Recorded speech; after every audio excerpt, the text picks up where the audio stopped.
Good day and welcome to this edition of WesternPacificWeather.com. It is a educational edition and we're just going to talk about the 6 lows of the Northeast Asia here, basically Japan and Korea. We have these 6 right here, starting with the Lake Baikal, the Manchurian, the Yellow Sea, South Mongolian, Taiwan, and the Shanghai low. All of them really get their name from their origin, but we're going to run right through and kind of break down each and every one of these, and it's going to give you a better perspective on how you forecast out here in the Western Pacific and East Asia, and some of the general rules of forecasting some of these baroclinic and mid-latitude lows here. So moving on to the next slide here, we're going to show you the seasonal storm track. So numerous extratropical low pressure systems develop and dissipate in the northern hemisphere, of course, but some of these actually start out into the Atlantic, move over the Asian continent, and eventually move over towards the Western Pacific. So here is some of the seasonal storm tracks, though, starting with the Yellow Sea, Shanghai, and Taiwan low are all southern storm tracks that all spin off of numerous atmospheric impulses over the Asian continent here. So here's your migratory lows, though. Basically, the 6 of these here, just showing their basic tracks here. You have a legend right in here showing the Manchurian low farther up north, Lake Baikal, South Mongolian. A little bit farther to the south here, you have an overlap of the Shanghai and Yellow Sea low, and to the south, though, Taiwan low, which really just kind of starts in the vicinity of Taiwan, of course. So showing the northern lows, though, Lake Baikal, Manchurian, and the South Mongolian low all normally generate in China and southern Russia and leave their source regions here, and basically all formed by shortwave troughs transiting the source region. So basically you kind of have a weak low pressure there up in Russia, and you have a shortwave trough in the upper level, so that kind of picks it up and starts to move it off towards the west here. So let's start actually with the Lake Baikal low, actually get into the specific lows and kind of break them down here. This does develop in the vicinity of Lake Baikal, you know, one of the deepest freshwater lakes in the world up in this region right here. And basically it starts to move off towards the southeast, moving about 22 knots, so a pretty fast low actually.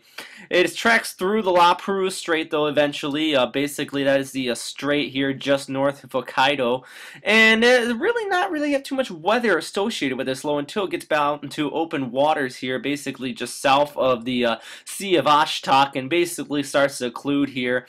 And as you can see, though, after it moves off and towards that region, though, that's when really the most of the weather forms out of it. So overall, though, not really a big weather producer for Korea and Japan with this system. Now we're showing the Manchurian low. This develops over Manchuria, tracks to over the Sakhalin Islands, and occurs mainly in autumn and spring. But this low, very weak, very weather associated with it, and it actually tracks really far north of major population areas here. So let's actually go on to the next low, and this is the South Mongolian low, and this one moves a little bit farther south than the other two, actually tracks over North Korea here and into the Sea of Japan, and brings a little more weather throughout the region, especially Korea definitely sees some precipitation due to the cold front out of this. But one thing to note, though, this one does occasionally split after it passes near Honshu, and you can see up in here it kind of splits and basically starts to reform to the south and then eventually up towards the northeast here.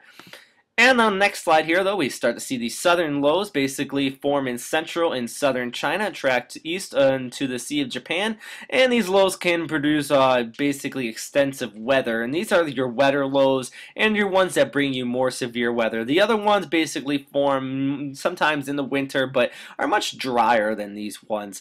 Now, as we can see on these ones, starting with the Yellow Sea low, it develops during the summer and autumn, originates in the area of the Shanghai and Osan, and then tracks northeast over Korea and the Sea of Japan. So basically, this is a much deeper weather maker.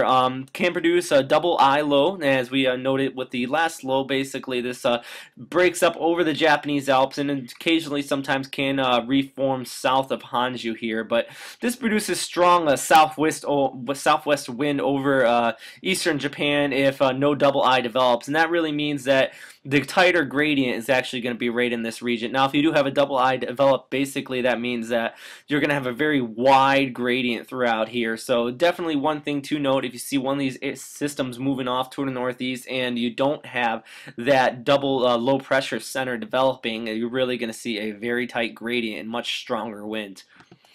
And here with the Shanghai low, now this one's really the weather maker for much of Japan. This occurs mainly in the spring and can rapidly intensify as it moves over the Kuroshio Current, which, as you can see on one of our other videos here, basically lingers here just south of Honshu. Now this one moves about 20 knots and really is the big weather maker, especially for the Tokyo Plain right in here and basically the east coast of Honshu. As it tracks off to the northeast, you kind of get the warm frontal effect, but then as it starts to occlude here, you get the wraparound effect with the occlusion. So definitely a weather maker with this low. Moving on though to the next one here, we have the Taiwan low. Now this one generates over China, usually in the autumn and through the spring. So it's really a winter low. Now this usually forms off the stationary front, which it kind of lingers right down here near Taiwan, sometimes especially in the spring and the fall.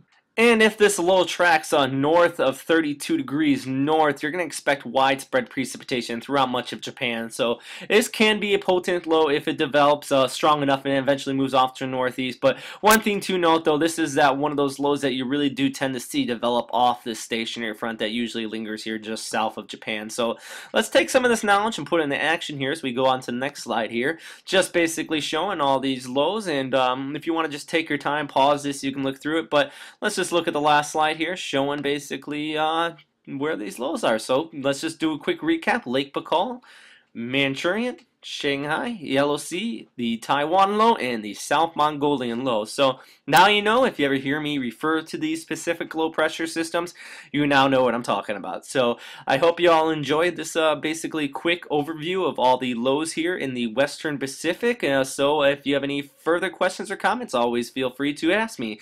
And also, please stay tuned to our daily updates from here at westernpacificweather.com. So have a great day, everyone. Bye.